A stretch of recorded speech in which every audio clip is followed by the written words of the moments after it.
Hello, the purpose of this video will be to show a brand new user how to submit a TSP application for the first time. Please note this video is being recorded in November 2024 prior to the launch of the new NRCS registry. Please note there may be minor visible changes to this website as we continue to improve the user experience. As always, if you should need assistance, please contact your regional coordinator found here on the left-hand side menu under the Help button. You can find your coordinator by looking up your state where you reside and look at the assigned coordinator for your area. Also, please note there's some really quick guides on how to submit your TSP application. Let's continue.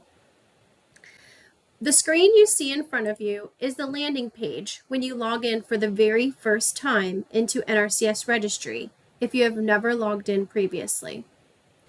It's important to notice that the left-hand side menu includes many of the options you will need to select in order to progress through an application. The home screen shows My Work List and My Agreements. If you have an application that you have started but not submitted, it will show in My Work List. If you have an application which you have submitted and it is under review, it will show in My Agreements with a status. So let's get started. First, we're going to go to the top and hit the plus button where it says New Application.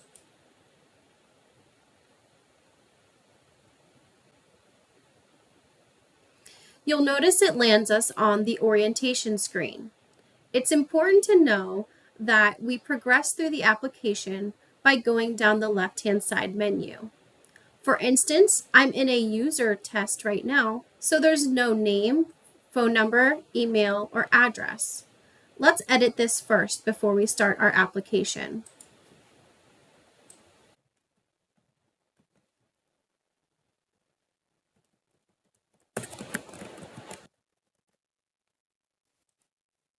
We will then submit our contact information. Notice our contact information is now updated on our left-hand side menu. Note this is the same contact information that will be displayed on our Find a TSP website. Be sure to have an accurate phone number, email, and address for your contact information. You'll see we're on the orientation screen.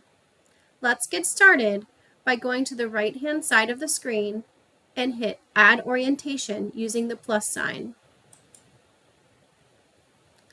A drop-down list will reflect the fact that only one orientation course is required here, TSP Orientation and Conservation Planning.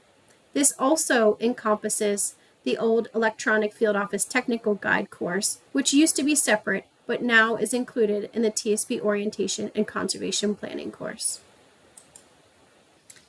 Next, you will choose your file to show your certificate for taking the TSP Orientation and Conservation Planning course. You can choose to get a file from your computer, or you can actually drag and drop files as well. I'll show the drag and drop feature now.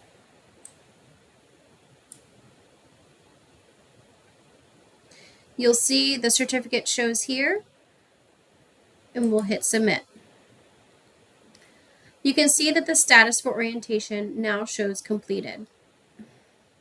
You can always go to the right-hand side panel and choose to edit this entry or remove it. This allows you to select another file and drag and drop here, or choose it on your desktop, and it will replace the prior upload and hit Submit. You can also choose to remove this course, which changes the status to not started again. Let's continue.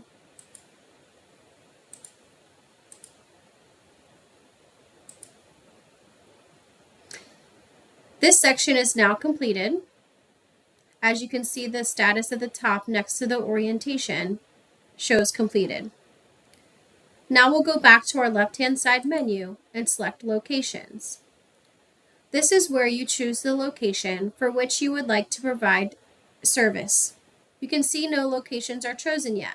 So let's navigate to the right-hand side and hit the plus button. You can scroll and select your state, or you can begin typing. For today's demonstration, I choose Maryland.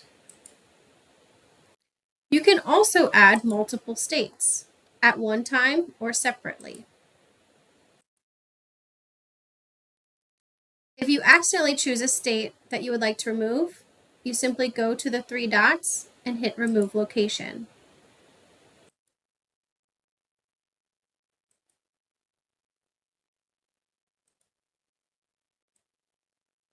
I will add this state back for demonstration.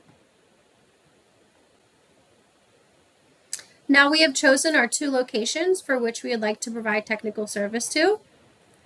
And then we go to the left-hand side and click Technical Services. No technical services have been selected, so we'll navigate to the plus sign. You can add technical services by either typing them on the top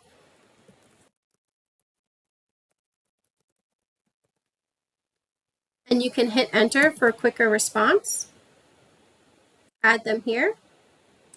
You can also clear your search, hit enter, and it takes you back to the large list where you can also click on practices themselves and hit add.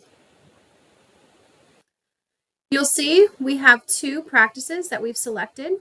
Again, if you would like to take action items on these, you can click on the three dots to the right. And this is where we're either going to start filling out the requirements for these practices, or we can choose to remove a practice as well. In order to add another practice, we simply go back up to the plus sign where we can add practices here.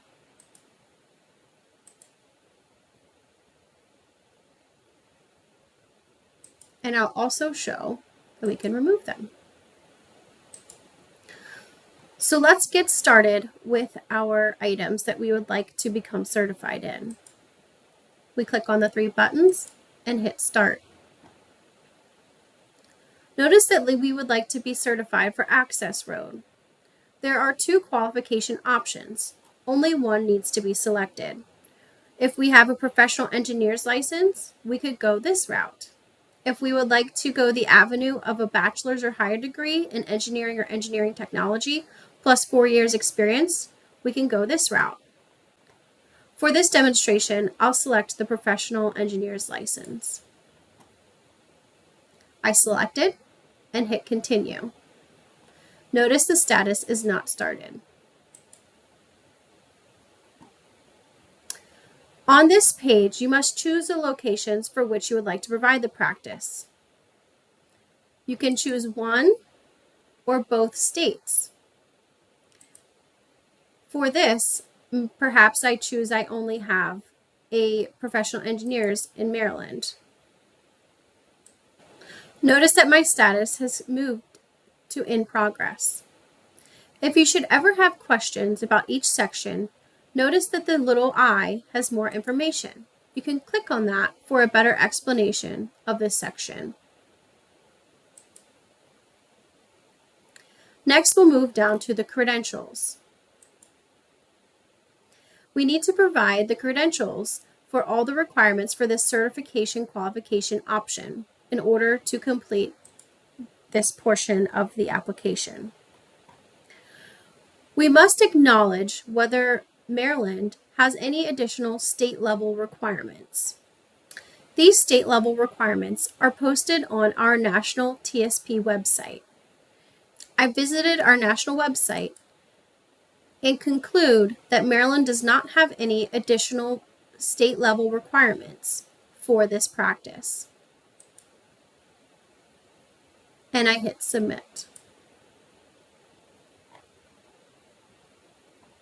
Next, we'll move on to professional certification. This practice requires a professional engineer's license per the qualification option I selected. In order to upload my professional engineer's license, I will go to the plus sign.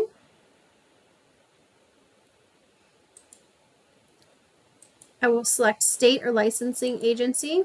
Professional engineer's license is an engineering license, and the issuing state is Maryland. My expiration date is November 30th, 2027.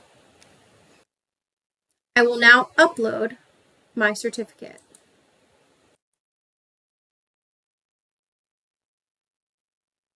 And hit submit.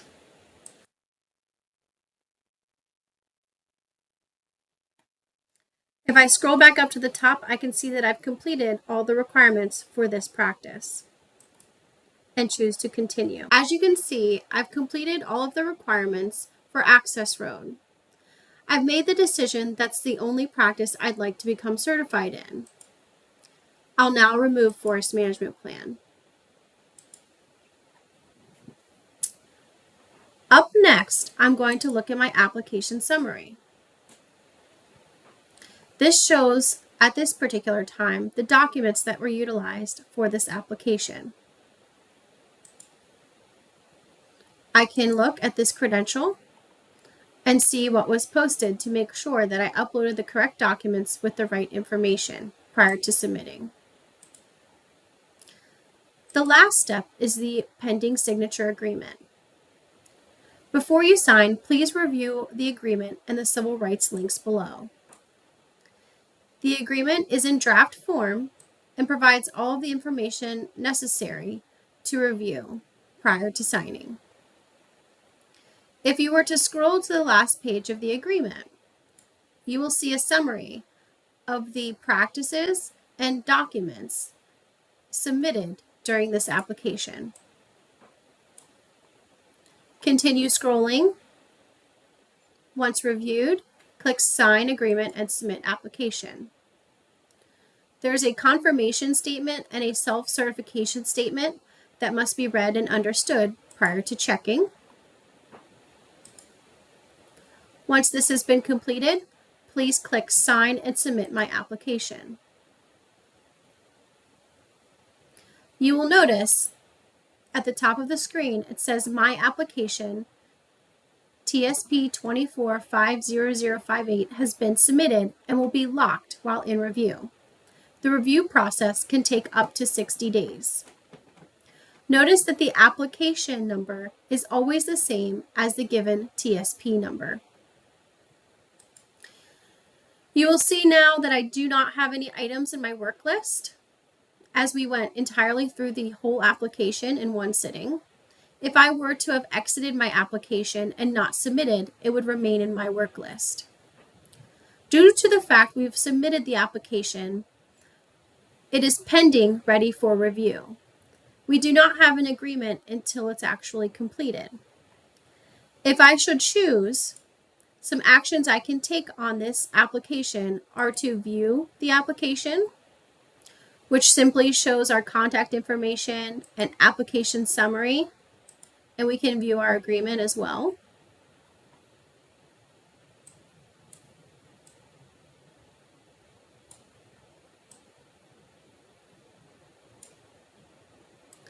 I can close out of this.